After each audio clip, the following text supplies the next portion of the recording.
Yun, automatic works. Ayun, may Mirage tayo, G4. Ito ay walang walang lamig yung aircon. Start natin. Okay. Start. Wala siyang lamig. Aircon natin. Yan, aircon.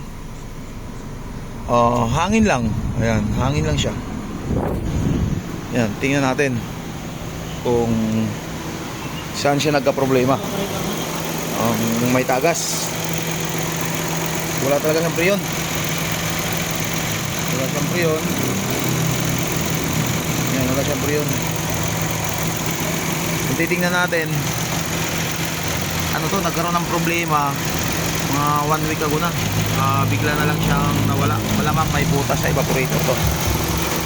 Titingnan natin, bubuksan natin yung evaporator, ililigpis natin. Kasi kung titingnan natin, wala talagang kalaman-laman yung preyon niya. Walang kalaman-laman. Okay. Yan mga boss, confirm nga. Tatanggalin na natin yung dashboard para matanggal na natin kagad yung evaporator. Kasi ando doon yung butas. Okay. Yan, ito na. Babaklasin na yung evaporator.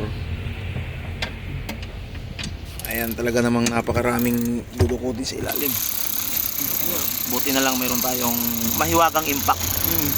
May kapiraso pa rin tayo para mapabilis yung pagbaklas. Kasi yung iba dyan, mano-mano, talaga namang matatagalan. Ayan. Tapos bago tinanggal yan, syempre nakadisconnect yung battery para iwas putok ng airbag. Ayan. Ito kasi ang tatanggalin natin.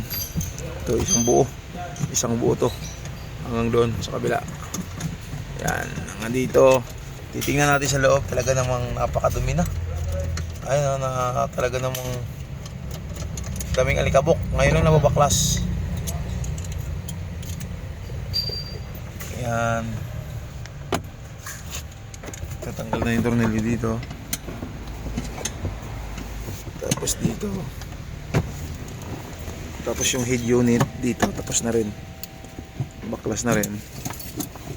Tapos dito tayo sa may ilalim ng EPS. Ayan, natanggal, may tornilyo dyan. Pag nabaklas na lahat yan, iaangat na natin syempre.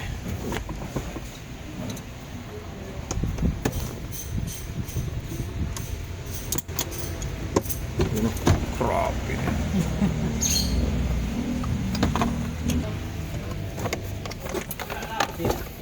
Ano pa?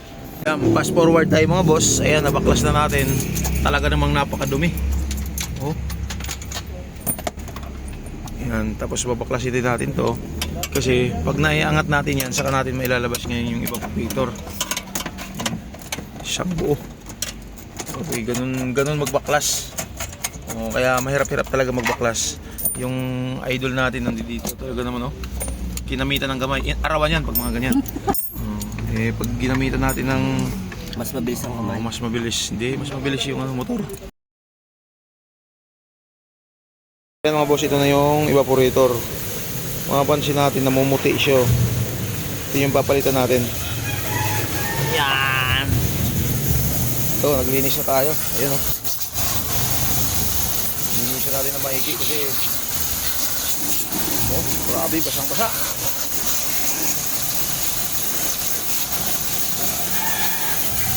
Kailangan first time lang na mabuksan, kailangan malinis na maigi.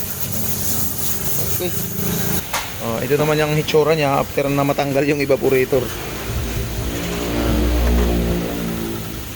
Talagang natanggal na lahat. Yan na lang naiwan.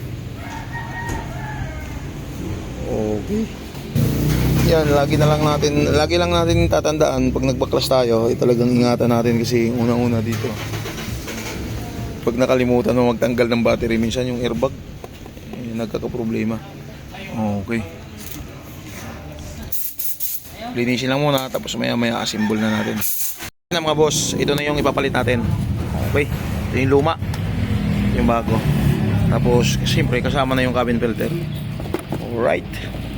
Ayan mga boss, pag once na nagtanggal kayo dito, dapat maramdaman nyo na may puslit na hangin.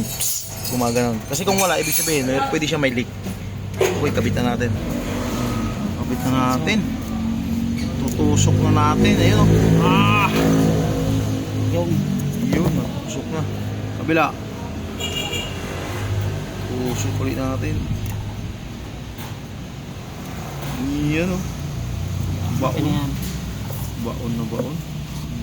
Yung Yan, ikakabit na natin. Kakabit na natin yung evaporator. Yan. Okay. Dahan-dahan. Dahan-dahan. Yun.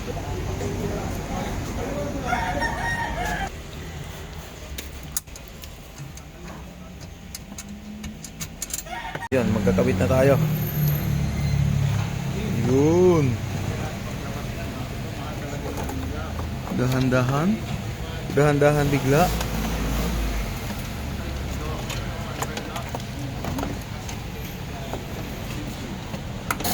Yan mga boss, binabacuum natin. Ayan, laki ng vacuum natin. Yan. Binabacuum natin habang gumagawa sa loob. Tapos na. Nakabit na lahat. Nakabit na lahat. I-start na natin. Okay na. Kompleto na. Okay. Okay. Start. Yun. Start na. Tapos aircon. Aircon. Yan. Naka-aircon na. Maglalagay na tayo ng Freon 1348. 1348. Yan. Lamig na. Malamig na mga boss. Ayan. Alright. Okay na siya. Ito ay Mirage G4. Alright. Aircon cleaning.